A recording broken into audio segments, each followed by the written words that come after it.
Hai.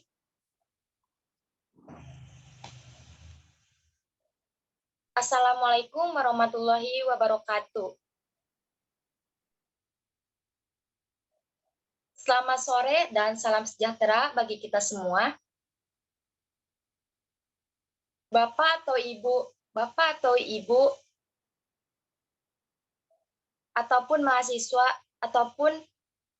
mahasiswa gimana nih kabarnya? Semoga selalu sehat walafiat. Amin amin ya robbal alamin. Sebelumnya yang saya hormati kepada DK1 Bapak Permodo Adiputro dan Dekan 3 Bapak Ahmad Sofyan Sulaiman, dan yang saya cintai kepada dosen yang telah hadir.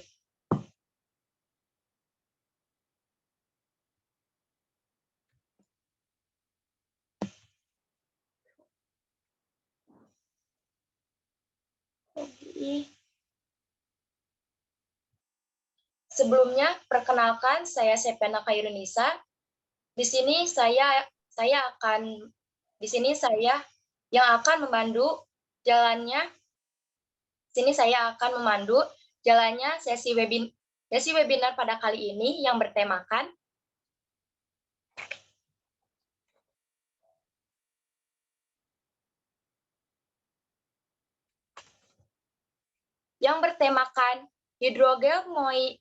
hidrogel moisture superabsorber berbasis selulosa sebagai soil pada media tanam.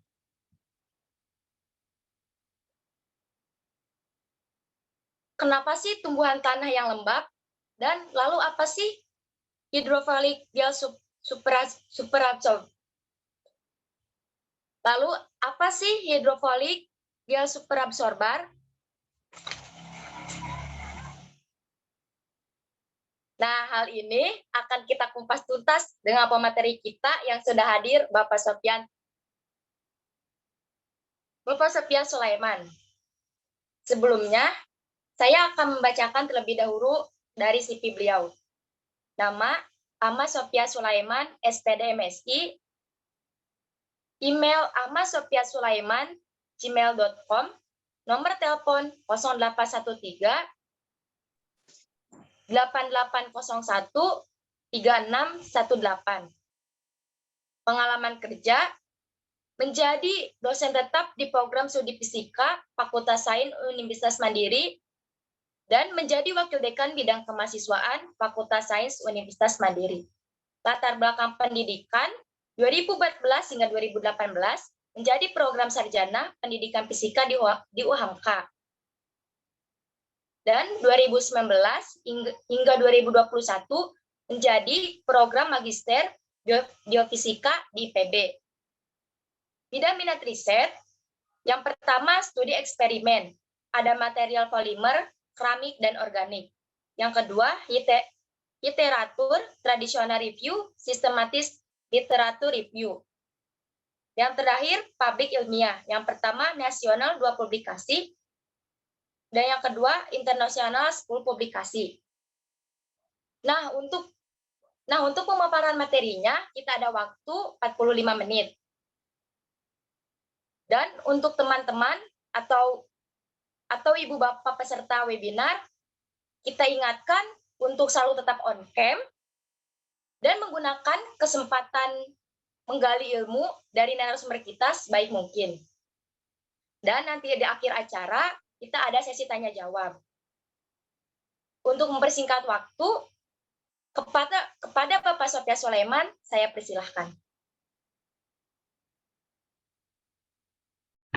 Baik, terima kasih kepada Teh Sepiana ya. Jadi di sini kalau mahasiswinya sering panggil Teteh ya, Bapak-bapak Ibu semua, rekan-rekan peserta. Kalau laki-laki AA atau Kang. Nah, langsung aja mungkin saya izin share screen ya, Teteh moderator materi untuk hari ini. Oke. Apa sudah terlihat jelas? Sudah, Oke. Pak. Oh, sudah ya? Oke, siap. Siap action berarti ya. Ya, jadi sesuai dengan yang disampaikan oleh Teteh moderator ya. Jadi pada hari ini, pada kesempatan kali ini saya Ahmad Sofian Sulaiman, atau saya akrab dipanggil Sofian, akan menyampaikan terkait topik riset material polimer khususnya, yaitu tentang hidrogel atau hidrogel superabsorban berbasis selulosa sebagai soil moisture pada media tanam. Ya, jadi sebelumnya memang saya pernah mempunyai pengalaman riset di fokus di material superabsorban ya. Kenapa disebut hidrogel? Kenapa superabsorban? Karena material ini mampu menyerap air ya. Seperti yang kita ketahui hidro ya, air, dan dia bisa menyerap berkali-kali lipat, bahkan bisa berubah ukurannya itu menjadi dari ukuran semula ratusan kali lipatnya gitu kan, makanya disebut super ya gitu ya. Nah, namun di sini saya ingin mencoba sharing terkait lebih ke arah aplikatif, yaitu sebagai soil moisture ya, atau untuk menjaga kelembaban tanah. Dalam kasus ini berarti kan untuk sebagai solusi untuk tanah yang tandus atau kering ya, atau mungkin ya yang perlu di amandemen ya, atau mungkin diperbaiki lah gitu ya. Itu untuk media tanam. Oke. Tadi sudah dibacakan, jadi perkenalkan, ini saya Sofian ya. Kebetulan memang studi eksperimen saya bidang minat risetnya itu untuk eksperimen dan juga literatur review ya. Jadi beberapa publikasi saya memang memuat hasil riset tentang polimer, khususnya superabsorban, dan juga terakhir mungkin tentang terapan polimer juga lapisan, cuma untuk aplikasi ke lithium baterai gitu ya. Nah, selain itu juga material keramik juga saya pernah sintesis juga, dan juga material organik. Kemudian untuk literatur review saya pernah mereview ya, mempublikasi hasil artikel review juga dengan teknik tradisional maupun sistematik. Untuk publikasi ilmiah sebenarnya masih sedikit ya. Itu nasional masih 2, cuma internasional ada 10 ya. Karena menulis di internasional karena bacaannya mungkin ya seringkali saya downloadnya jurnalnya yang Scopus, jadi ada referensi, ada motivasi, jadi kebanyakan publikasi di internasional gitu ya. Tapi bukan untuk kemungkinan untuk ya nasional juga kita harus intensitasnya ditingkatkan lah, itu PR saya mungkin gitu ya. Jadi itu. Nah, ini untuk yang mengawali diskusi kita, mungkin sharing kita ya pada hari ini, yaitu terkait soil moisture ya. Kenapa sih pada kebanyakan ya walaupun ada juga gitu ya tanaman, tumbuhan yang tumbuhnya di perairan gitu, ada juga lumut gitu ya, alga gitu ya. Gitu. Tapi kenapa sih di sini saya mengangkat soil gitu, atau tanah? Karena kan pada kebanyakan tumbuhan itu tumbuh di tanah. Tapi dengan keistimewaan tersebut ya kita perlu banyak lagi mengeksplorasi bagaimana sih karakteristik tanah itu dari waktu ke waktu, dari tahun ke tahun, dari abad ke abad, apakah selalu subur ataukah tidak gitu kan. Tentunya tidak gitu, apalagi dengan perubahan iklim dan sebagainya macamnya menjadi pengaruh yang signifikan terhadap kesuburan tanah ya. Itu khususnya adalah soil moisture. Nah, kenapa sih tumbuhan itu membutuhkan tanaman yang lembab untuk bertransformasi ataupun mengalami sebuah pertumbuhan ataupun perkembangan gitu kan ya. Nah, mungkin rekan-rekan semuanya ya, Bapak Ibu maupun saudara-saudara mahasiswa dan juga siswa SMA yang mungkin bergabung mungkin sudah tahu kenapa gitu ya. Seandainya saya kasih case terkait ini ya, gitu ya. Kalau sebuah lahan ini ada lahan cabai ya, milik salah seorang petani. yang di-report oleh suatu berita, lahannya kebanjiran gitu ya. Ya, kalau terlalu banyak air juga ya, lahannya kebanjiran, gagal panennya juga gitu kan ya. Kenapa? Karena lagi-lagi tumbuhan kan juga sama seperti manusia ya, berrespirasi ya, harus membutuhkan energi yang cukup, tidak berlebih dan juga tidak overload gitu kan. Kalau overload ya begini hasilnya kan ya. Kita juga kalau istilahnya minum air, kebanyakan kemasukan air atau ke dalam kondisi tenggelam kan juga ya itu ya. Gitu ya kondisinya tidak memungkinkan untuk bertumbuh kembang gitu kan. Yang kedua, nah case-nya adalah eh, tanah yang tandus atau kering. Nah, ini juga sama, membunuh juga gitu kan, membunuh eh, kehidupan tanaman gitu kan sehingga tidak bisa bertumbuh kembang. Nah, maka dari itu saya mungkin akan lebih sedikit condong ke arah eh, soil moisture yaitu untuk tanah yang kering. Kenapa? Karena solusi untuk yang banjir ini sebenarnya memperbaiki saluran airnya dulu ya, irigasi supaya ya entah itu semuanya banyak sampah atau yang apa. Jadi itu dulu PR-nya. Kalau yang ini kita langsung PR ke tanahnya gitu kan. Nah, jadi selanjutnya adalah ini. Kenapa sih soil moisture? Itu kan ya. Nah, ada beberapa faktor yang akan yang terpengaruh akibat adanya kelembaban yang terjaga di dalam tanah. Antaranya adalah ada aeration. Aeration itu ya proses pertukaran udara, di mana tumbuhannya seperti kita ketahui membutuhkan oksigen juga, kemudian mengeluarkan karbon dioksida juga, gitu kan. Kemudian temperatur, tentu saja temperatur ya, dengan cuaca yang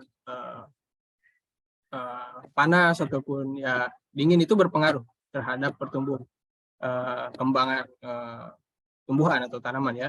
Kemudian nutrisi, tentu saja nutrisi gitu kan ya. Jadi kan nutrisi juga perlu diangkut atau perlu ditransport. Bagaimana mentransport nutrisi gitu kan ya dalam tanah sementara tanahnya tandus gitu kan ya. Sementara tanahnya kering. Maka sudah pasti kesulitan tanaman itu menyerap nutrisi. Apalagi air gitu kan ya. Apalagi air nggak ada gitu kan ya kering gitu kan. Nah, dan yang terakhir adalah transformasinya. Tumbuh kembangnya itu akan terhambat atau mungkin sudah tidak bisa lagi gitu kan ketika kering. Maka soil moisture ini akan mendorong kelima variabel ini gitu kan untuk supaya bekerja secara seimbang dalam melakukan transformasi terhadap tumbuhan. Nah, maka dari itu sebenarnya sih sudah banyak diterapkan juga di negara-negara yang memang seperti Arab. Banyak riset-riset di Arab itu yang berkaitan dengan hidrogel superabsorban karena mereka ingin memperbaiki, menyuburkan tanah mereka yang tandus di sana gitu ya dengan memanfaatkan ini. Hadir sebagai temannya tanah gitu ya. Menemani tanah untuk membantu tanah, mensupport tanah untuk kembali produktif, subur ya, hidup kembali gitu kan. Apanya? Hidupnya, unsur haranya ya, nutrisinya biar mudah lagi ditransport untuk menghidupkan kembali tumbuhan. Nah, itu nah ini apa yang akan kontribusi apa yang akan diberikan oleh hidrogel superabsorban ini gitu kan ya. Nah, skematiknya kira-kira seperti ini ya. Jadi ketika superabsorban hidrogel ini kita mix dengan soil atau dengan tanah ya. Kalau kita sediakan untuk media tanam suatu tumbuhan, nah maka proses ini yang akan terjadi. Misalkan ketika hujan turun itu ya, terus airnya diserap tanah. Nah, seandainya tidak ada hidrogel, itu air yang masuk ke dalam tanah itu sebenarnya akan lewat gitu ya, akan lewat dan sebenarnya yang diserap oleh tumbuhan itu adalah porsi yang dibutuhkan tumbuhan aja. Tumbuhannya kecil, porsinya kecil gitu kan ya. Yang besar. Jadi sisanya kemana? Sisanya lewat gitu. Lewat terus aja gitu ya. Ke dalam tanah sampai ke semakin dalam aja gitu kan. Nah, sehingga apa? Ketika karena di tanah itu ketika kemarau atau apa, selain mengalami proses infiltrasi yang sebelah kiri, juga mengalami evaporasi, bisa juga menguap. Itu tanah itu, air yang di permukaan tanah itu menguap.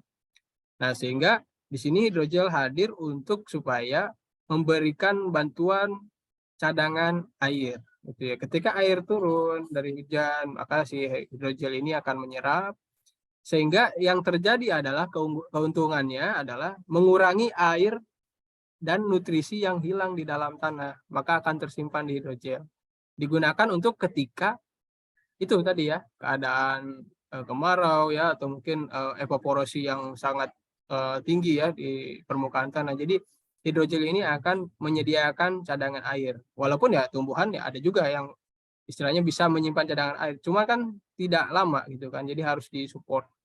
Nah, kira-kira seperti itu. Nah, ini yang kecil itu super absorban atau hidrogel yang masih kecil ya, istilahnya kering gitu ya. Nah, ketika diisi air dia akan swelling gitu ya, atau membengkak gitu kan.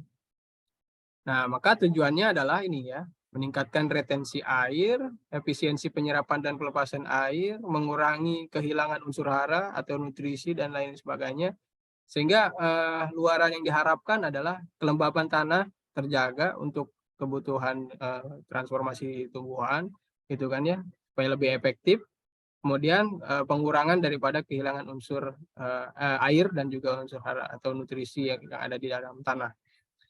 Nah, jadi apa itu HSA atau hydrogel superabsorban? Jadi adalah hidrofilik ya, hidrofilik gel superabsorban. Ya, kenapa hidrofilik? Karena dia menyerap air ya. Kalau hidrofobik berarti kan nggak bisa gitu kan.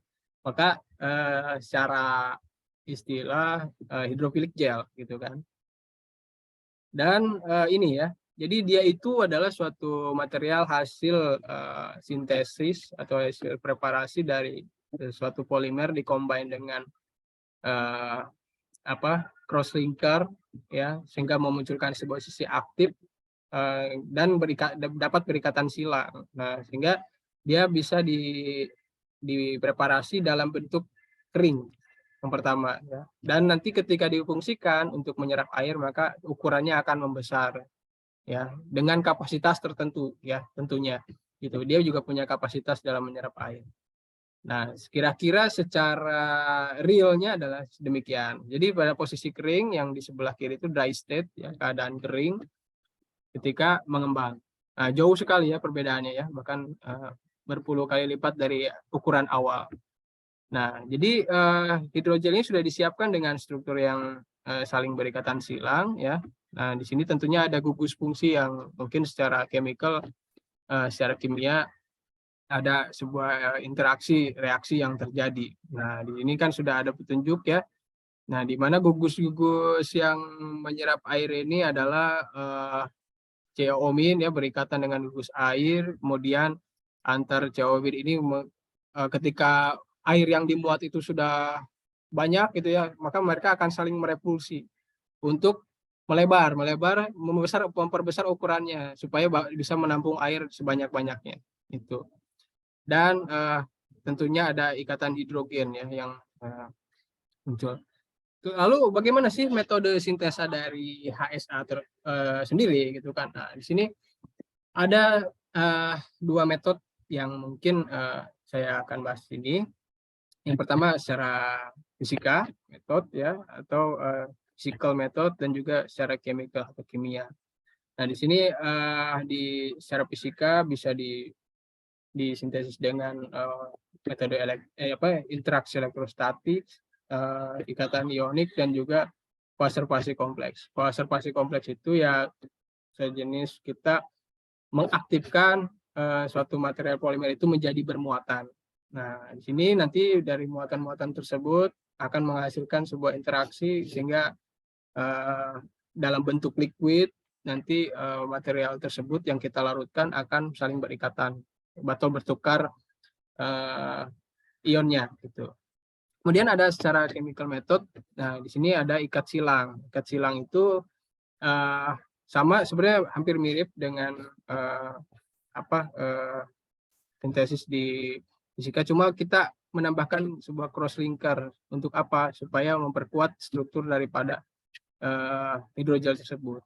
Kemudian ada pencakokan atau sebenarnya bahasa intinya sih grafting ya, grafting itu. Dan yang terakhir ada radiasi. Kita bisa bantukan radiasi seperti yang sebenarnya saya pernahnya itu membuat hidrogel dengan radiasi. Waktu itu di masih Batan ya, Batan itu di satu radiasi saya memanfaatkan iradiasi gamma ray untuk crosslink atau sintesis hidrogel superabsorban tersebut. Nah, ini secara singkatnya bagaimana tadi physical method tersebut. Ya, secara tadi kan yang pertama ada interaksi elektrostatik. Tentunya dengan sebuah indus ya atau sebuah pemicu gitu ya. Ketika ada polimer yang memang tadinya tidak memiliki sisi aktif ya, ketika diindus oleh yang namanya heat, panas, maka mereka menjadi coil ya, jadi gulungan-gulungan gitu ya, jadi bergerak. Nah, bergerak nih struktur si polimernya. Sehingga dari hasil treatment heat tersebut menyebabkan memicu si polimer ini berikatan membentuk helix itu ya, double helix itu ya, dan tentunya dibantu oleh ion. Nah, di sini ada salah satu sampelnya ada ion K, sehingga nanti yang mengikat ini yang menyambungkan antara rantai polimernya itu adalah ion si K tersebut. Kemudian ada ikatan ionik. Nah, di sini ikatan ionik ada salah satu case-nya ini yang biru adalah rantai polimernya, kemudian yang dimanfaatkan ionnya adalah Cu dan juga NH3. Di sini akan bertukar secara ionik sehingga akan menghasilkan struktur yang di bawah ini. Kemudian ada koaservasi kompleks. Nah, yang tadi seperti yang saya sampaikan bahwa nanti si material polimernya ini akan membentuk anionik dan juga kationik secara seimbang. Nah, nanti ketika sudah terbentuk dalam liquid-liquid, ketika bercampur maka dia akan membentuk gelation namanya. Proses pengentalan dan sampai akhirnya nanti membentuk gel. Itu. Dan yang kedua tadi secara chemical method ini sebenarnya agak kompleks prosesnya, agak ini sebenarnya physical lebih simple, cuma nanti secara keunggulannya nanti akan saya sampaikan. Nah, di sini secara kimia juga sebenarnya bisa dipicu oleh heat juga, cuma dia hanya menambahkan sebuah cross linker aja sih berbedanya gitu untuk jadi istilahnya kalau masih bentuknya muatan-muatan yang tadi misalkan dalam keadaan seimbang yang berikatan, kalau masih seperti itu baru umpamanya dia masih membentuk sebuah kail yang saling menyangkut aja gini ya. Itu. Tapi kalau ketika ditambahkan cross linker yang rantai polimer yang saling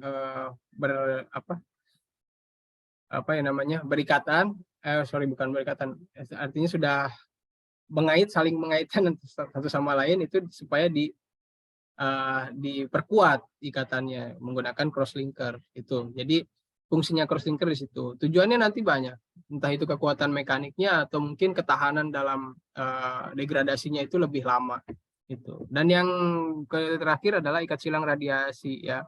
Radiasi itu ini ya. Jadi radiasi itu tujuannya untuk mengaktifkan sisi rantai polimer yang tidak aktif, artinya misalkan tadinya tidak bermuatan, ketika diradiasi menjadi bermuatan. Nah, nanti muatan-muatan ini akan mencari muatan yang lain untuk berikatan sehingga terbentuklah crosslink. Nah, itu jadi sebenarnya ini salah satu pemicu juga untuk memunculkan sisi-sisi aktif dari rantai polimer untuk proses crosslink hidrogel tersebut. Oke, tadi metode sudah. Bahan apa sih yang potensial? Nah, di sini saya karena temanya adalah selulosa, sebenarnya banyak bahan untuk ini ya. Cuma segi natural, selulose ya itu lebih banyak kita eksplorasi, terutama dari limbah-limbah pertanian juga. Jadi dari pertanian untuk pertanian juga itu ya. Itu. Kemudian sebenarnya masih ada bahan-bahan polimer yang lain. Nah, di sini selulose base hidrogel itu bisa sintesis dari berbagai macam limbah pertanian ya, ada jerami, kulit, buah ya, kampadi dan mungkin ampas tebu dan lain-lain sebagainya. Jadi bisa mengurangi limbah lah gitu ya untuk sintesis hidrogel ini. Oke. Lalu ketika sudah berhasil jadi selulosa dari tadi bahan yang sudah kita pakai, apakah masih bisa dimodifikasi selulosa tersebut? Ya tentunya bisa. Tuh, sesuai kebutuhannya gitu. Sebenarnya untuk aplikatif-aplikatif di bidang-bidang tertentu, selulosa itu banyak dimodifikasi. Nah di sini banyak turunan selulosa yang saya lihat, tapi secara susunan struktur daripada selulosa tersebut. Di sini ada selulosa asetat, hidroksietil, selulosa ya, ada hidroksopropil selulosa, ada etil selulosa, karboksimetil selulosa dan metil selulosa. Cuma di sini saya ambil yang favorit untuk dibuat hidrogel khususnya untuk media tanam, ternyata karboksimetil selulosa. Kenapa? Tadi di sebelumnya gugus karboksilat itu atau molekul-molekul karboksil itu menjadi role di peran utama dalam penyerapan air sebenarnya ya. Sehingga semakin kaya akan gugus karboksil menyerap airnya, dia semakin banyak. Maka karboksimetil selulosa untuk pertanian sangat direkomendasikan gitu ya. Dan dia basis selulosa ini hidrogelnya itu biodegradable dan juga eco-friendly. Dan karakteristik dari HSA berbasis selulosa ini secara standar eksperimen sebenarnya harus diuji apanya, keberadaan polimer tersebut apakah benar masih ada atau enggak ya. Kayak misalkan contoh ini CMC ya, tadi karboksimetil selulosa CMC, apakah sama ketika dicampurkan dengan material yang lain ataukah ada perbedaan gitu ya hidrogelnya. Diceknya ini menggunakan FTR. Mungkin ada yang sudah familiar atau mungkin juga masih baru menemukan gitu ya. Gitu. Ini pengujiannya untuk mengecek gugus fungsi, yang mana gugus fungsi selulosa dan lain-lain sebagainya. Apakah ada tadi yang disebut karboksil itu, gitu kan ya. Kemudian pengujian tentang termografimetri analisis ya. Ini untuk mengecek penurunan persentase massa daripada si hidrogel tersebut ketika di temperatur tertentu, apakah terdegradasi, seberapa persentasenya yang terdegradasi, apakah banyak, apakah sedikit, di suhu berapa gitu kan ya. Nah di sini suhunya cukup tinggi untuk mendegradasi hidrogel, artinya dia bisa bertahan di suhu yang lebih rendah daripada ini gitu ya. Di bawah 400 ini masih bertahan. Mungkin yang hitam ini ya, yang kurang. Di sini dia dari 300 dia sudah down, dropnya sudah jauh itu. Oke. Dan secara aplikatif ya, secara aplikatif tadi secara lab ya, secara lab. Untuk aplikatif di media tanam apa saja sih yang harus kita eksplorasi untuk fungsi hidrogel ini, apakah beraktivitas, apakah bereaksi, apakah berhasil atau enggak. Nah di sini salah satunya. Yang pertama adalah derajat perengkahan atau swelling, properties swelling. Dia mampu merengkah atau membengkak sebesar apa, memuat air sebanyak apa gitu kan ya. Yang kedua adalah ketika dimix dengan larutan garam. Nah karena di tanah juga ada kandungan garam. Gimana perilaku si hidrogel ini ketika di larutan garam? Apakah mengembang? Apakah menyusut gitu kan ya. Nah tergantung sifat daripada hidrogel tersebut. Nah kemudian ada ionic sensitivity dan juga water retention capacity in soil. Bagaimana dia keep atau memuat air itu dan mempertahankannya ketika berada di dalam tanah gitu kan ya. Gitu. Kemudian ada analisa penyerapan nutrisi. Nah efek daripada hidrogel ini terhadap penyerapan nutrisi di dalam tanah bagaimana? Atau mungkin sebelum ke tanah sebenarnya bisa dicoba dulu skala lab itu Misalkan sampel nutrisi apa yang ada di dalam tanah gitu kan ya. Baru habis itu kita bisa analisis lebih lanjut. Nah, kemudian analisis lebih lanjutnya adalah secara isoterm, itu ada metode lagi. Kemudian di sini analisis percobaan ketika berada di dalam tanah. Jadi ketika hidrogel sudah kita sintesis, kita uji coba di dalam tanah gitu ya, dijadikan media tanam. Jadi media tanam itu terdiri dari tanah sama hidrogel. Nah, bagaimana gitu ya efeknya gitu. Dan analisis nutriennya juga bisa cek, bisa diuji gitu ya. Dan yang terakhir adalah ada tanamannya. Nah, gitu ya. Ada tanamannya. Gimana kalau ada tanamannya nih, gitu kan. Nah, di sini hidrogel B-selulosa salah satu sampel yang saya ambil, swelling properties. Nah, ini yang pertama memuat air ya, menyerap air presentasinya ya. Nah, ketika tidak ada selulosa ini ya, ini sedikit, jadi semakin ada kandungan selulosanya 5%, 15 dan sampai 25 itu makin membesar. Kemudian ini juga pengujian di dalam salt ya, garam, larutan garam ya. Larutan garam itu gimana? Oh, ternyata ya ketika semakin besar presentasi garamnya, swellingnya makin kecil. Ini makin menyusut, jadi tidak tahan dia terhadap kandungan garam yang tinggi. Oke. Nah, selanjutnya ini ya. Kalau ini studi tambahan ya secara statistik. Oke. Kemudian sini masih ada derajat perengkahan. Nah, ini bagaimana derajat perengkahannya ketika berada di tanah, gitu ya.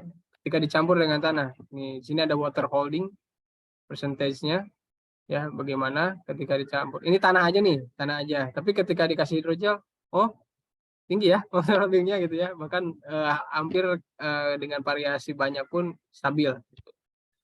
Dan retention itu seberapa lama dia bisa mempertahankan air, dihitung hari. Ya, dari 100% ya sampai hari keberapa nih? 160 160 hari, berapa bulan tuh ya? Lumayan. Tinggal dibagi 30 gitu kan. Ternyata lumayan ya, maksudnya dia bisa mempertahankan air dalam waktu hitungan hari yang cukup banyak, bahkan ratusan hari gitu. Nah, ini kan bisa memberikan kita waktu ya, misalkan dalam kondisi kekeringan teh bisa ngambil air dulu ya. Jadi hidrogelnya masih ada airnya, jadi kita masih ada kesempatan untuk nyari air untuk nyiram tanaman lagi gitu kan. Karena si hidrogel ini kalau udah ngeluarin air ya, udah melepaskan air secara bertahap ini, belum tentu dia langsung terdegradasi. Mungkin ketika kita kasih air lagi ya, bisa jadi dia masih bisa menyerap airnya lagi gitu. Mungkin tidak sebanyak yang di awal itu. Nah, kemudian analisa penyerapan nutrisi. Nutrisi yang berada di dalam tanah sampelnya ini skala lab mungkin diumpamakan adanya fosfat, nitrat ya, terus juga ada amonia gitu kan.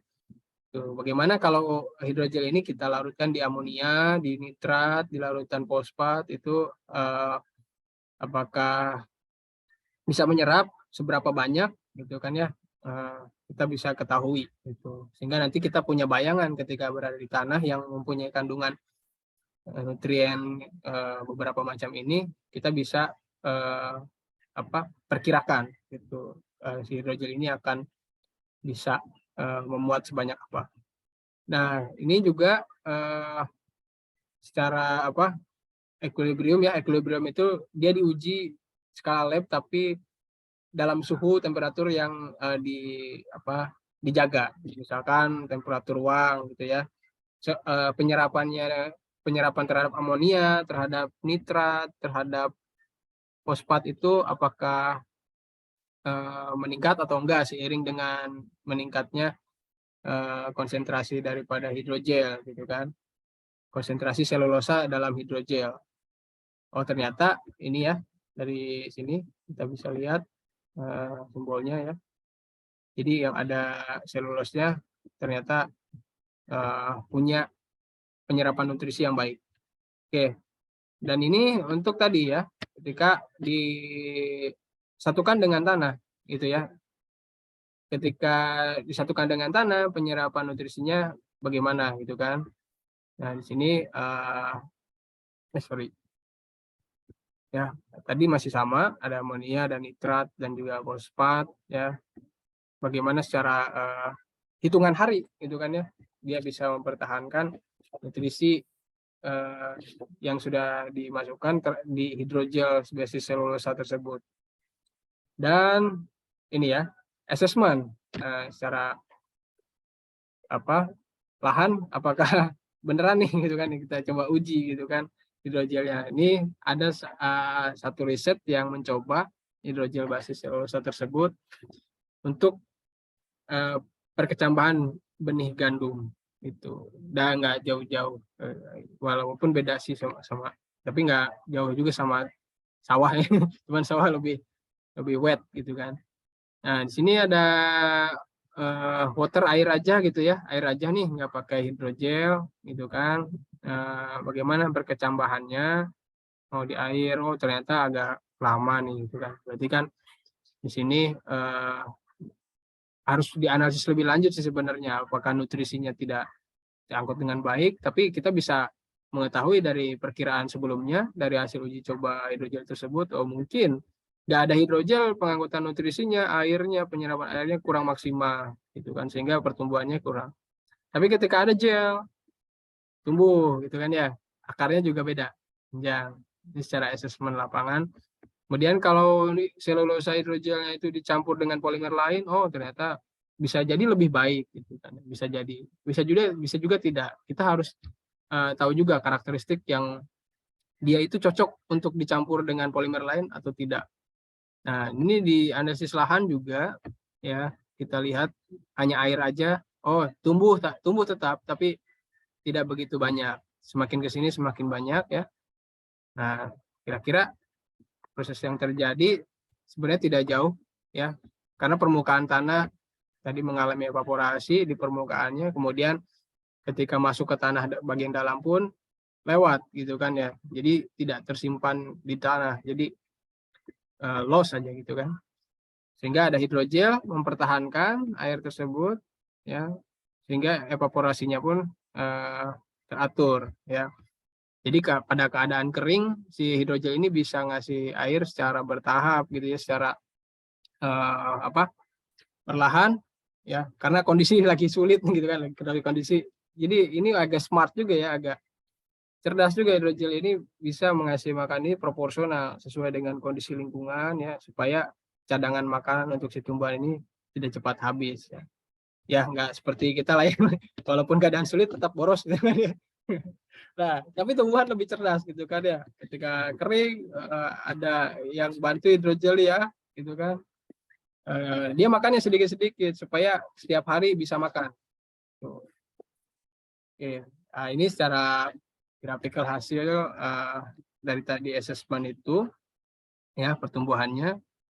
Ini rata-rata tingginya gitu kan ya, dilihat ya, mungkin ini standar orang pertanian dan orang biologi mau ukur pertumbuhan tanaman ya itu. Kemudian daunnya ya, dan juga sampelnya sampel daripada tumbuhan tersebut ya, sebagai pengaruh terhadap hari, semakin harinya apakah makin tinggi apa makin banyak daunnya, akarnya makin panjang atau bagaimana ya. Tadi seperti yang sudah kita lihat sebelumnya, tentunya ada pengaruh yang cukup signifikan di sini dari peran hidrogel tersebut terhadap pertumbuhan benih gandum ini. Oke, sorry. Nah, ini belum finish ya. Jadi sebelum dia finish, kita ada istilahnya saya ingin melaporkan progres terkini, hasil riset terbaru terkait hidrogel ini ternyata sudah banyak sekali berkembang dari sebelum saya waktu itu eksperimen juga, karena mungkin studi literaturnya masih kurang. Nah, ini saya baca-baca lagi juga, oh ternyata sudah banyak sekali perkembangan dari segi sumber. Nah, sumbernya dulu saya pilih salah satu antara natural atau sintetik polimer. Tadinya sintetik, wah takutnya beracun gitu kan ya. Ternyata belum tentu sintetik itu beracun gitu kan ya. Ada beberapa peneliti juga masih apa, apa namanya, mengutamakan atau memprioritaskan gitu ya material sintetik karena propertiesnya yang memang unggul gitu kan, seperti swellingnya besar ya, menyerap airnya banyak dan lain sebagainya. Kemudian bisa menyerap logam dan lain sebagainya gitu kan. Atau mungkin nah di sini saya pilih yang natural gitu kan, yang basis selulosa gitu. Dan ternyata ada juga yang hybrid, bisa juga kita mix atau kita blend antara natural polimer dan juga sintetik polimer gitu, sehingga jadi blended gitu ya, polymer blended, super absorbent blended, dan mungkin akan meningkatkan kembali propertiesnya ataupun sifat karakteristiknya, jadi keunggulannya bertambah. Nah, kemudian ada polymer concentration-nya gitu kan ya, apakah bisa homopolimer atau kopolimerisasi dan lain sebagainya. Nah, ini kajiannya polimer dan polimerisasi lah gitu. Dan secara ionic charge juga ya, ada tadi polimer anionik, kationik, ataupun yang netral, kita perlu juga yang netral kita bisa treatment tadi ya dengan radiasi sehingga jadi active site, jadi radikal, sehingga dia mempunyai sisi aktif dan mau berikatan dengan lingkungan larutannya tersebut, sehingga terbentuklah gelation, pembentukan pengentalan, dan terbentuklah gel. Atau ada ampolitik ya, bisa dari kombinasi kationik, anionik, dan netral. Kemudian physical property ya, bisa berbentuk solid ya, hidrogel ini sifatnya kita bisa uji dalam bentuk solid, semi solid ataupun liquid gitu ya, bisa kita gunakan dalam 3 kondisi gitu ya. Tadi misalkan kayak kita uji dari kering sampai dengan basah gitu kan ya. Kemudian inovasinya super absorbent, super porous, ternyata super absorban lagi ya sama. Jadi dari sebenarnya hidrogel ini sebelum-sebelumnya dari waktu Laopau itu yang menyerapnya dalam skala masih kecil aja, sehingga muncullah beberapa treatment perkembangan daripada eksperimental tersebut, muncullah sifat super absorban tersebut. Kok cetak ya? Sorry. Dan yang terakhir adalah konduktif polimer gitu ya. Jadi polimer konduktif di mana di sini dia punya sifat listrik yang bisa difungsikan buat aplikasi sesuai kebutuhan gitu kan ya.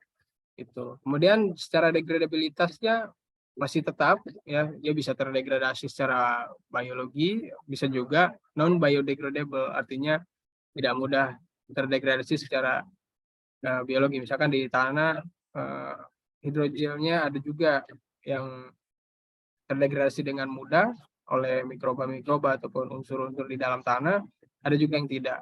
Secara struktur, struktur hidrogel tersebut sebenarnya didominasi kita butuhnya amorf gitu ya, amorphous ya.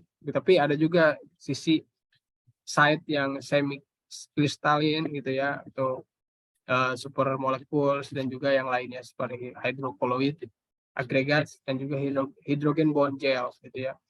Dan sebenarnya kebanyakan ya di hidrogel itu ikatannya hidrogen gitu kan, karena hanya mengikat satu atom dengan satu atom lain itu. Dan untuk cross linking, di sini tadi kan sudah disampaikan ya, secara fisikal, secara chemical, atau other methods. Ternyata radiasi masuknya ke other methods ya, tapi bisa juga secara masuk ke kimia sebenarnya sih gitu.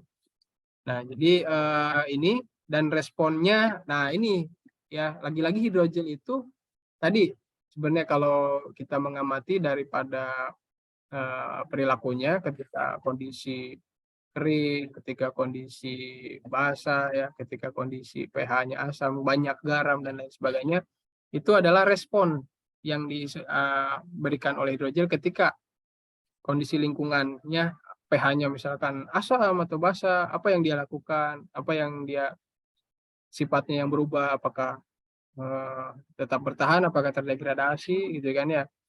Itu secara kimia ya. Secara biokimia antigen, enzim ya, ligan juga.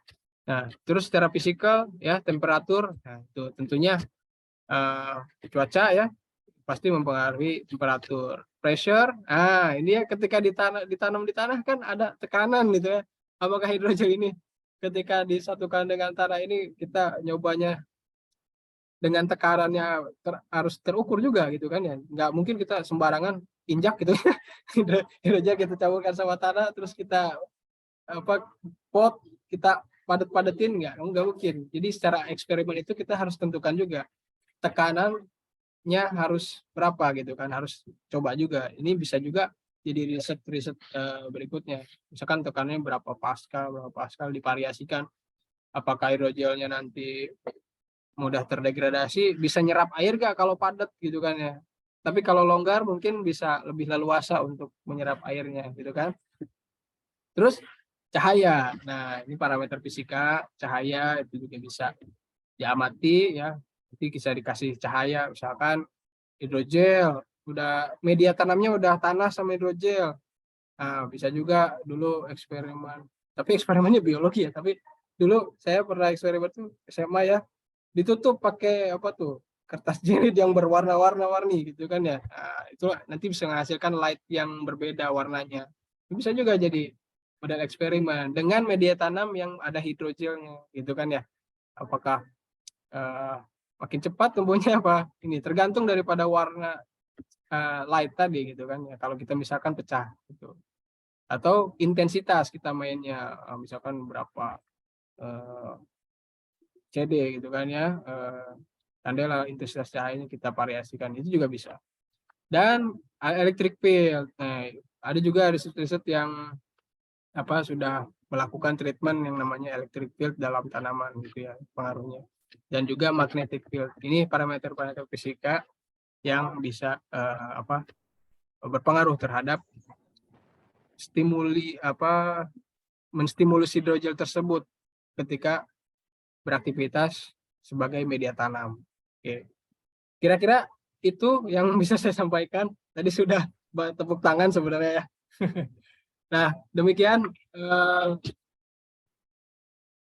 Terima kasih semuanya sudah menyimak. Ya, ini mungkin sedikit quotes istilah ya peribahasa Sunda lah ya. Karena Universitas Mandiri ini jika berada di Subang, Jawa Barat, nah ini saya angkat istilah Sundanya. Jadi ada kata kalimat kudu sebeh memeh dahar, kudu nepi memeh ini. Sorry. Ini ya close ya tadi. Tadi sampai mana ya? Apa sudah selesai ya? Oke. Jadi itu. Nah, maknanya apa? Jadi kita harus harus tahu sebenarnya bukan harus kenyang, tapi harus tahu caranya kenyang ketika makan gitu kan ya. Ini down terus ya. Suara saya masih jelas? Halo? Oh, tadi down ya. Oke, sorry. Udah, mungkin cukup. Saya kembalikan ke Teteh moderator.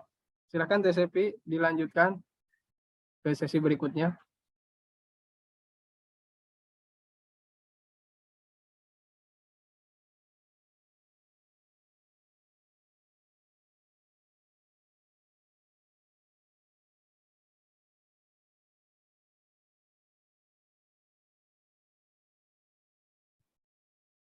Halo?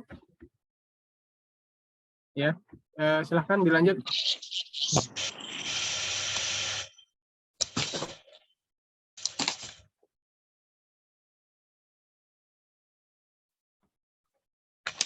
Baik,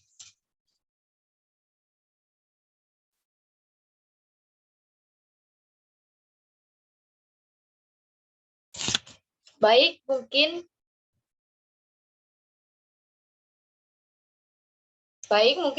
itu pemateri dari Bapak Ahmad Sofyan. Luar biasa sekali ya pemaparan dari materinya. Nah, gimana nih? Menarik bukan? Untuk mempersingkat waktu, kita langsung saja ke sesi tanya jawab.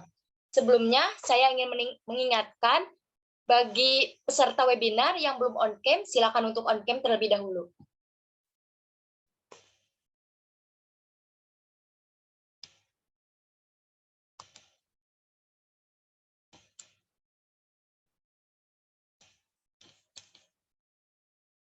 Sebelumnya, saya izin untuk mengirimkan link absensi terlebih dulu ya. Kolom chat.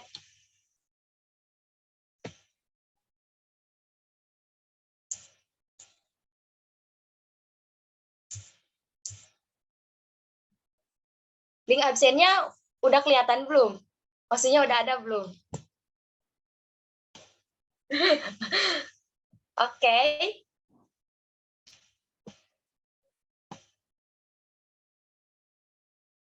Oke.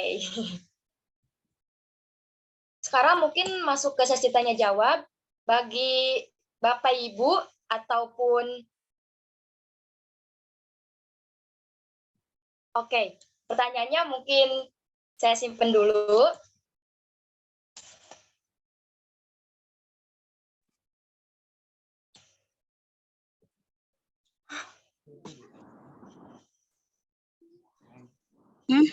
Maaf, ngelag. Jika yang ingin bertanya, sebutkan nama, asal sekolah, ataupun universitas, ataupun institut. Silakan untuk raise hand. Maksudnya yang ingin bertanya, silakan untuk raise hand dan boleh open mic. Waktu sesi tanya jawab, saya waktuin sekitar 20 menitan. Waktu sesi tanya jawab, saya buka. Silakan. Yang bertanya silakan.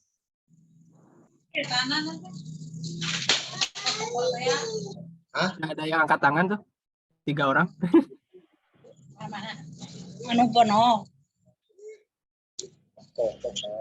Mungkin satu persatu ya teman-teman sekalian. Boleh kita dulu? Udah ngesti lah anu kertas lang kaya bulan. Betulnya. Oh, itu balanya. Mungkin dari pertanyaan pertama dulu ya yang ada di kolom chat.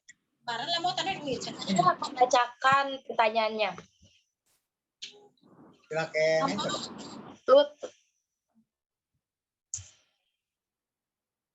Maaf yang lainnya boleh untuk off cam dulu.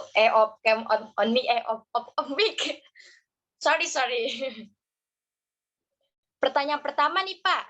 Nama Luther Jonathan Ramos. Pertanyaannya. Yang bertanya nih ke Ahmad. Bagaimana suatu bentuk indikator metode dalam mengidentifikasikan suatu efek eksternal daripada elastisitas, kapasitas, hidrogel yang terlalu berlebihan sehingga berpengaruh terhadap resiliensi tumbuhan di musim pancaroba agar tetap dapat memproduksi ataupun beradaptasi. Gimana nih Pak? Oke, langsung aja ya. Dari pertanyaan dari Luther ya. Oke, terima kasih Luther, pertanyaannya sangat bagus. Bagaimana ya suatu indikator metode untuk mengidentifikasi efek eksternal gitu kan ya, upaya dalam penggunaan daripada hidrogel tersebut. Nah, mungkin secara efek ya, berarti kan dalam hal ini adalah hasil penggunaan hidrogel tersebut, khususnya untuk media tanam tersebut kan ya. Nah, tapi tadi yang sudah saya jelaskan, efek tersebut ya bisa berdampak positif cuman bisa juga berdampak negatif. Nah, akan tetapi ya dalam perkembangannya saat ini mungkin yang dimaksud Luther adalah efek eksternal yang secara dua sisi ya, positif maupun negatif itu bagaimana. Nah, yang pertama sebenarnya kita bisa secara tahapan skala riset dulu. Jadi kita lakukan isolate eksperimen atau isolate analisis, misalkan bagaimana mengetahui efek temperatur gitu ya, efek temperatur ketika kita menggunakan hidrogel tersebut untuk water retensi. Misalkan water retensinya gitu kan ya, distimulus oleh suhu gitu kan. Apakah lebih cepat, apakah lebih rendah, tergantung suhunya apakah tinggi, apakah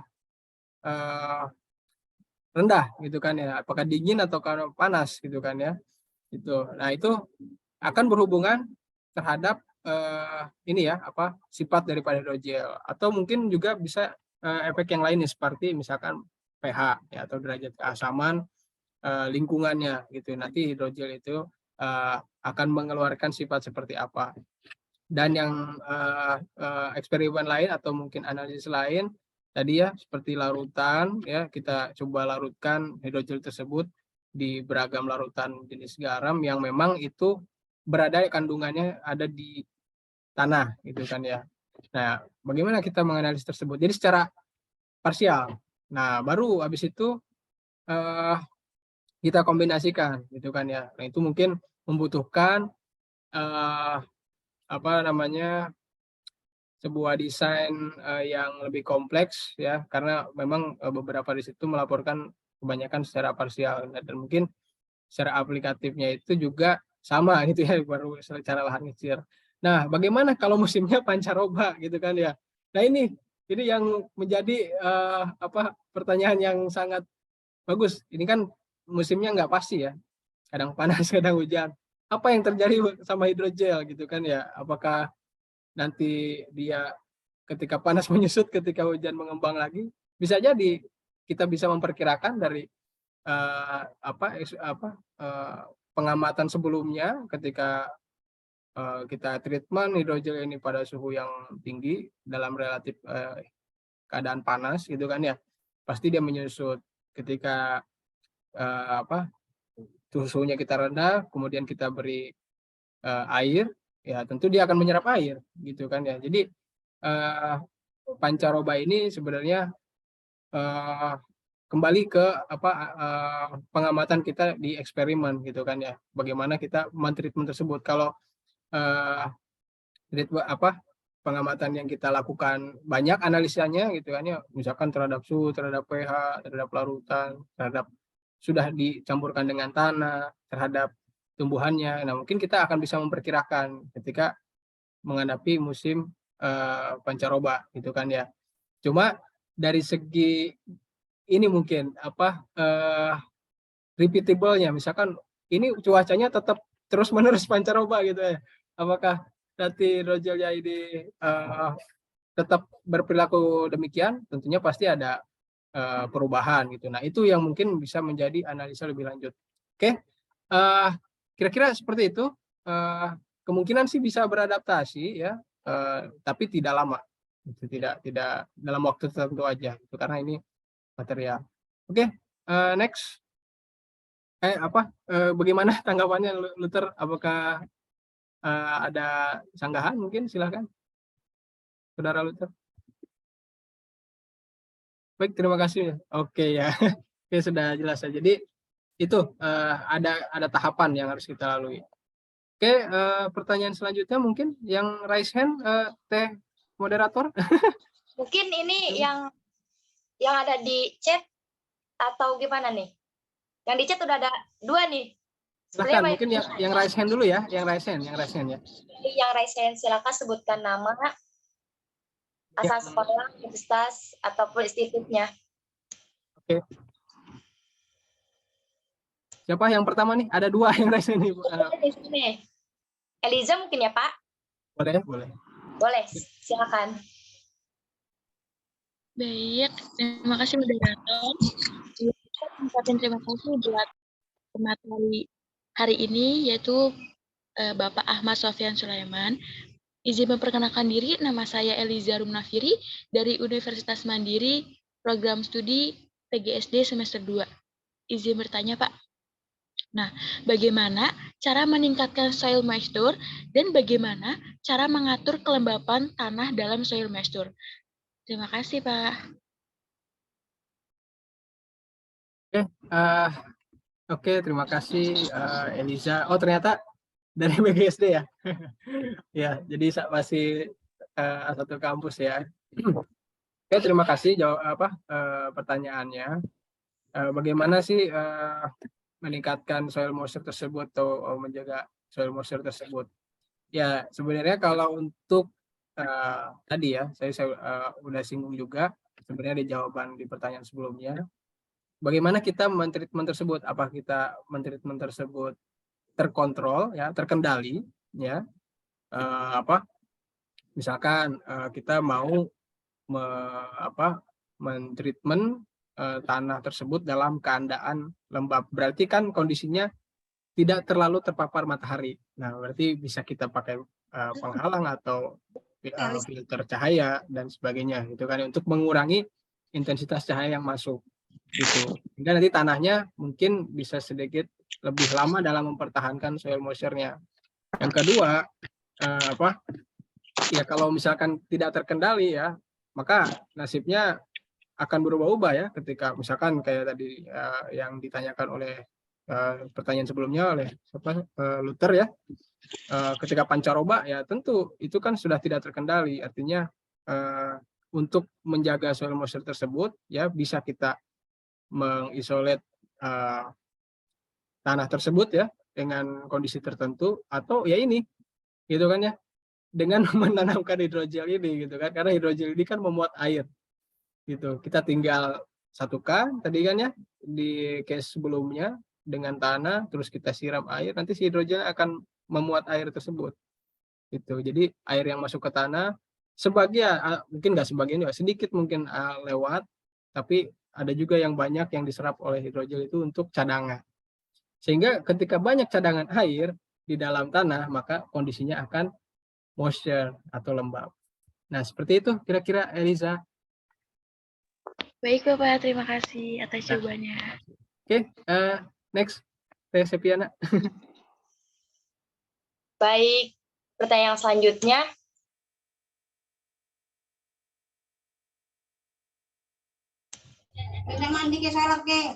Ya, terima kasih atas kesempatannya. Saya Sinta dari SMA Alfitiah Binjai. Izin bertanya, Pak. Ada dua pertanyaan. Yang pertama itu, berapa lama masa pakai hidrogel super absorban ini, HSA? Kan dia seperti polimer lainnya ya. Kalau polimer itu kan ada masa aging-nya, seperti itu. Kemudian yang kedua itu, bagaimana cara mengembalikan kemampuan hidrogel yang telah melalui masa pakai? Terima kasih. Oke, ya. Terima kasih Sinta dari SMA Binjai, Ustaz. Dari Medan ya? Iya, Medan, Pak. Oke, ya, wah, luar biasa nih ya. Ada peserta yang dari luar pulau juga ya hadir ini. Oke, mungkin bagaimana cara mengetahui gitu ya masa pakai tersebut. Khususnya hidrogel ini kan, karena polimer juga punya ya mungkin expired atau mungkin umur juga gitu kan ya, masanya juga gitu kan. Nah, ya tadi sebenarnya sudah dipaparkan ada sebuah pengujian misalkan water retention terhadap hari itu kan ya, berapa hari dia bisa mempertahankan air gitu kan ya. Nah, itu juga termasuk daripada masa si hidrogel itu beraktivitas gitu kan ya. Jadi kita tinggal menguji aja gitu. Misalkan mau kondisi seperti apa gitu kan ya hidrogel ini kalau sudah jadi gitu kan ya, sudah jadi mau dikondisikan seperti apa, apakah mau diserapkan ke larutan garam ataukah ke air atau mungkin ke objek-objek lain gitu kan ya, sehingga nanti kita bisa mengamati kemampuan dia itu bertahan gitu. Nah kemudian bagaimana cara merecovery-nya? Ya berarti dalam hal ini yang kedua adalah maksud Cinta adalah kita udah pakai nih hidrogelnya gitu kan ya, terus udah selesai ya, apakah bisa direcovery gitu kan ya. Nah ada dua kemungkinannya, yang pertama bisa, yang kedua mungkin dia akan terdegradasi gitu kalau basisnya yang saya paparkan selulose, akan dia terdegradasi secara biologis gitu kan, biodegradable namanya. Nah cuma untuk yang satu lagi untuk recovery-nya, nah jujur saya belum mendapatkan referensi itu bagaimana merecovery hidrogel yang sudah kita gunakan ke arah semula, karena biasanya kalau sudah difungsikan biasanya kemampuannya menurun ya, artinya sudah tidak seperti semula gitu kan. Nah bagaimana merecovery-nya saya belum menemukan referensi ya, jadi Sinta kira-kira seperti itu. Nah mungkin jadi catatan juga ya untuk mungkin bisa eksplorasi lebih lanjut bagaimana proses recovery tersebut, karena kita juga sebenarnya butuh informasi tersebut untuk yang tadi yang non biodegradable, berarti kan perlu di recovery itu. Nah itu mungkin jadi catatan saya, dan untuk nextnya bisa juga gitu jadi ide riset. Nah itu ya, mungkin itu Sinta tanggapan dari saya. Terima kasih.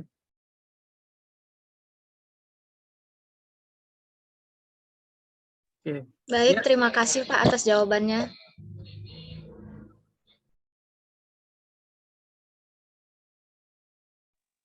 Lanjut. Oke, mumpung masih ada waktu maksudnya masih ada waktu, kita bacain pertanyaannya.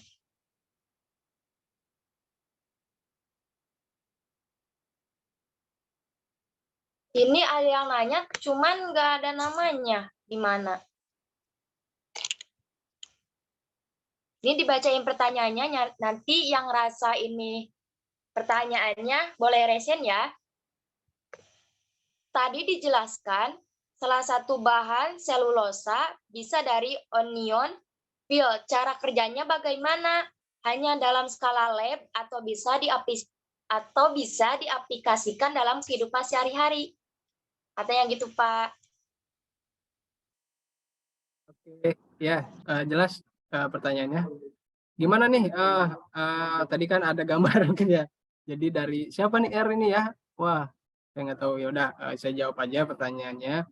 Selulosa itu katanya bisa dibuat dari kulit bawang, onion, bawang merah berarti ya onion.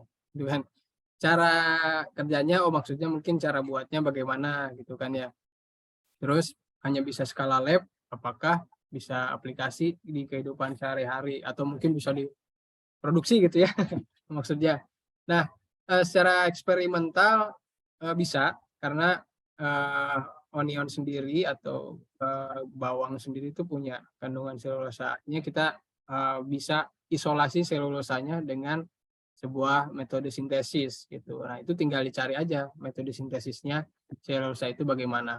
Nah, karena prosesnya cukup panjang ya penjelasannya, jadi saya cukup jawab bisa gitu kan ya. Nah, bagaimana itu cukup pembahasannya cukup panjang ya. Nah, itu tinggal cari aja. Kita bisa search bagaimana mensintesis selulosa. Tentunya mengisolasi selulosa tersebut, karena kan bawang itu kandungannya bukan cuma selulosa, ada zat-zat lain juga gitu kan ya. Artinya kita perlu isolasi zat selulosanya, kita tarik keluar gitu kan ya.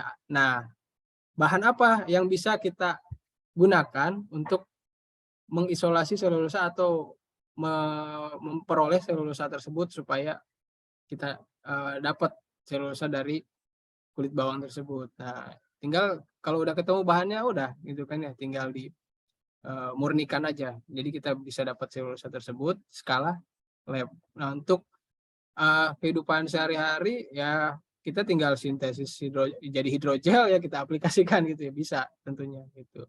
Ada potensi lah, walaupun secara realita masih perlu banyak eksplorasi dan perlu dukungan sih ya untuk skala riset ini, karena banyak hal-hal yang belum didukung secara optimal ya, salah satunya ini ya, tapi di negara lain ya sudah banyak yang aplikasikan. Nah, kira-kira seperti itu jawaban saya ya terhadap siapa nih? R. R ya. Kira-kira begitu.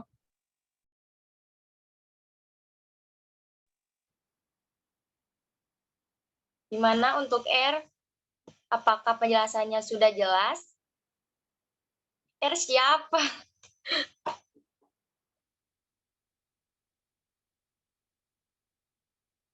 Mungkin sudah jelas kali ya, Pak.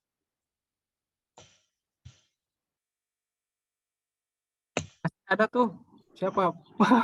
Pak Adi kayaknya. Pak, mau disebutin nih Pak Adi pertanyaannya?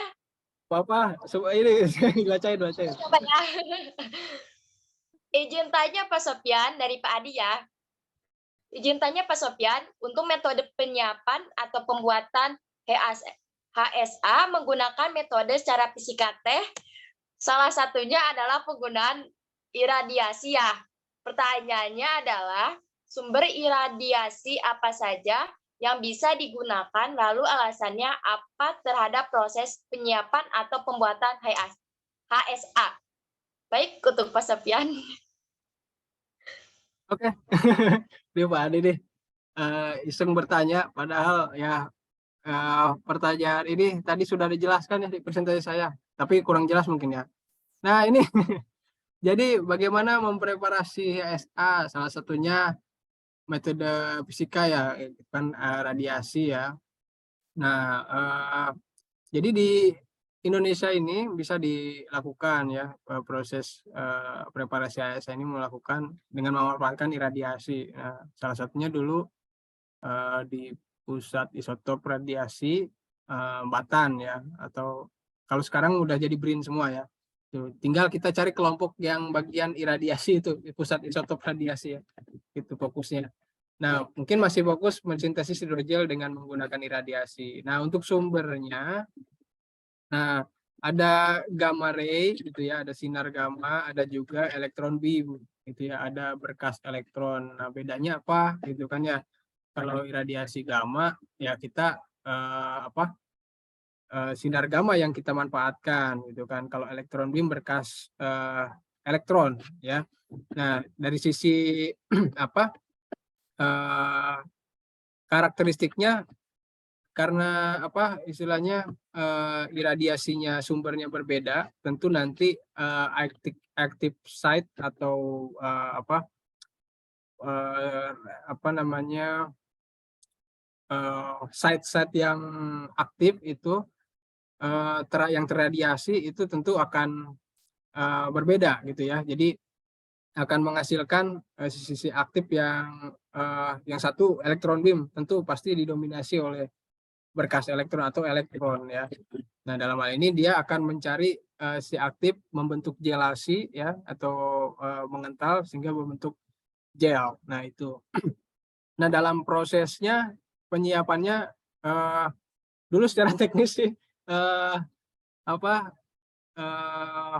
kenapa ya alasannya proses terhadap penyiapan pembuatan HSA itu menggunakan iradiasi. Karena iradiasi itu kalau dulu ya kata penelitinya gampang katanya. Sumbernya udah ada gitu kan ya. Terus sampelnya udah ada, tinggal masukin radiasi udah jadi hidrogel gitu kan, berapa kilogray ya itu satuannya. Kalau iradiasi itu gray gitu kan, bisa kilogray bisa miligray. Nah, itu biasanya kilogray satuannya. Untuk alasannya sebenarnya perlu apa ya istilahnya, perlu membandingkan ya properties daripada hasil hidrogel, hasil sintesis dari radiasi ataupun secara chemical ataupun metode yang lain. Artinya secara mendasar sih yang saya ketahui ya itu sifat mekaniknya yang berbeda. Artinya ada uji mekanik yang bisa dilakukan, ternyata radiasi ini terkenal hasil sintesis hidrogelnya itu yang menggunakan iradiasi itu biasanya lebih kuat gitu. Nah, kalau yang lain mungkin lebih lemah daripada iradiasi. Mungkin itu yang saya ketahui sih Pak Adi ya, gitu ya. Nah, Pak Adi juga berpengalaman sebenarnya sih, gitu kan ya. Nah, mungkin itu kira-kira bagaimana? Oh, masih ada pertanyaan ya?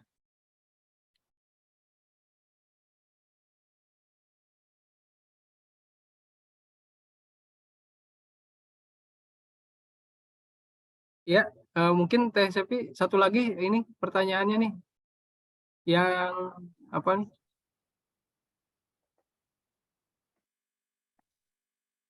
Silahkan Boleh. dipilih. Tapi udah semua Pak kalau yang di room chat. Oh gitu. Iya. Pak Adi nanya lagi. Oh ya udah. Gimana nih? Tapi mepet ke waktu ya. Mungkin dicukupkan aja untuk sesi tanya jawab. Terserah. Soalnya takut ada yang mau beli takjil, Pak. Bentar lagi buka. Baik, mungkin mungkin dari materi ini kesimpulannya nih, kesimpulan yang dapat saya sendiri ambil, ternyata tumbuhan di media pancaroba bisa beradaptasi juga ya, ternyata baru tahu. Meskipun terjadinya tidak lama. Mungkin hanya itu sih kesimpulan dari saya sendiri mungkin mepet ke waktu juga menunjukkan pukul 17.26, bentar lagi buka. Mungkin materi kali ini cukup sampai di sini. Terima kasih untuk rekan-rekan atau Bapak Ibu yang telah hadir mengikuti webinar pada hari ini.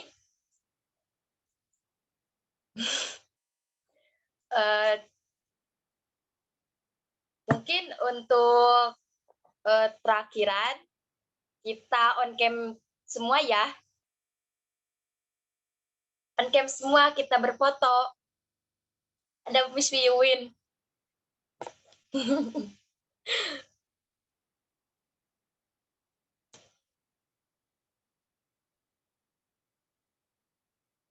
Semuanya mari kita on cam.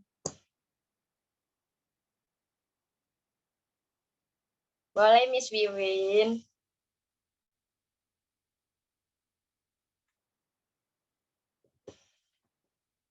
Kita foto dulu ya. 1, 2, 3. Oke. Sebentar.